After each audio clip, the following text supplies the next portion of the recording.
to the Dirt on Clean, where we dig deep into the unseen routines that keep our building safe, clean, and sustainable. Today, we're tackling safety, not just policy, but real human moments when the system either protects you or fails you. With me is Alex Diaz, Operations Manager at Enviro-Master of Northern Virginia. Today's episode centers around a very real incident that could have gone much worse, and the lessons that followed. Alex, let's start at the moment everything went sideways. Thanks so much for being here.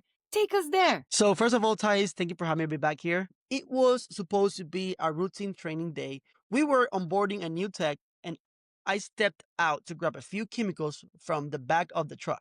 When I pulled the degreaser out, I felt it immediately. The cat was not secure. The entire container dumped. It soaked my chest, thighs, and backside. I was not on PPE yet, just my setup gear. I had a backup shirt in my truck, so I changed that, but I did not have an extra pant.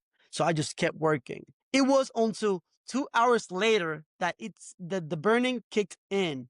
I had to go to the hospital. The doctor said it was likely second-degree burns, possibly bordering the third degree. Wow, Alex, I remember seeing the pictures. I was like, whoa, and I'm going to try to post that on the episode right here. You were incredibly lucky. That could have hit your eyes, your face. So I think about that all the time. If I had tilted the container differently, I could have gone blind or need skin graft. The only reason it was not worse was just luck. That changed everything for me. Let's get technical for a moment. What kind of chemicals are we talking about here? That's a great question. So this was a high alkaline degreaser with a pH of 14, the most basic you can get. On the pH scale, that 7 is neutral. Anything above 12 can denature protein on contact. That means it starts breaking down your skin tissue. It is not just a skin irritant. These products are corrosives. Even without visible redness, they can penetrate layers deep. That's why you don't feel it until hours later. So many people assume acids are the dangerous ones, but base chemicals can be just as severe, right? Absolutely. Acid burns outward. Bases burn inward, which is more dangerous in some ways. If that chemical had hit my eyes, I would be blind. No exaggeration. Wow, looking back, what went wrong and what were the real safety breakdowns here? Well, first, we're not checking bottle seals before every job. That was a culture flaw, not just a checklist miss. Second, I was not in PPE. That was on me. I underestimate the risk just because it was setting up the job. Third, I did not have a full spare uniform in the truck.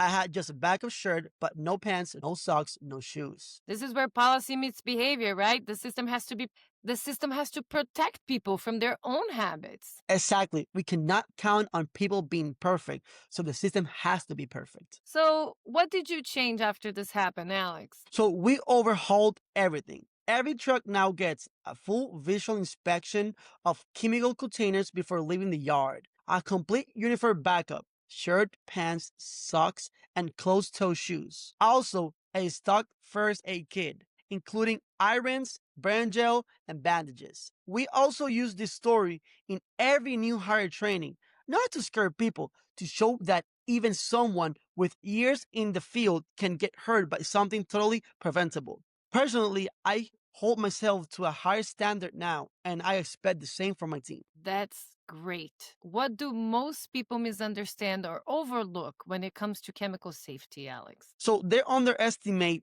residue. They think once it's dry, it is neutral. They skip labeling. I have seen unlabeled bottles on cards that could have easily caused cross-contamination. And finally, they assume PPE is just gloves. But skin is skin. Pants, socks, sleeve, it all matters. And in many facilities, that risk is multiplied by who isn't in the room. Night crews, solo techs. Exactly. If you're working solo and you get exposed, there is no backup. That is why preparation before the shift matters so much. How do you embed this safety mindset in new hires and teams? We use stories, not rules. We have a segment in training called What Could Have Gone Worse. Every tech shares a close call or at least a lesson. It is not about fear.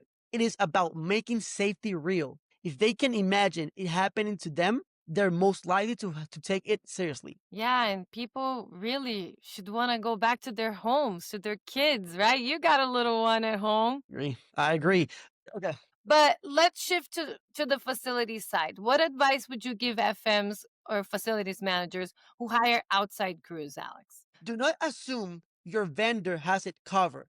Ask to see the chemical list, the SDS binder, their PPE setup, walk their trucks, are there gloves, are the bottles labeled? That tells you everything. And please include cleaners in your safety walkthroughs. They're not just background workers, they're part of your environment. If you could go back to that day, Alex, what would you do different in that particular exact moment? I've thought about this a couple of times. I will have checked every cab. I will have put my PPE on even just to move stuff. And most of all, I will have a backup pants. That sounds silly until you sit for 2 hours in chemical soaked clothes. This was one of the most painful lessons of my career, but I am grateful it did not cost me my eyes. Or your livelihood and you got safe back to your Great. kid? Wow, Alex, thank you for sharing something so personal and for turning it into something that helps others, you know? If it keeps one tech from getting burned, then it was worth it. This has been the Dirt on Clean. If you haven't reviewed your safety setup lately, now is the time. Until next time, stay sharp and stay safe. Thank you so much for being here, Alex. Thank you.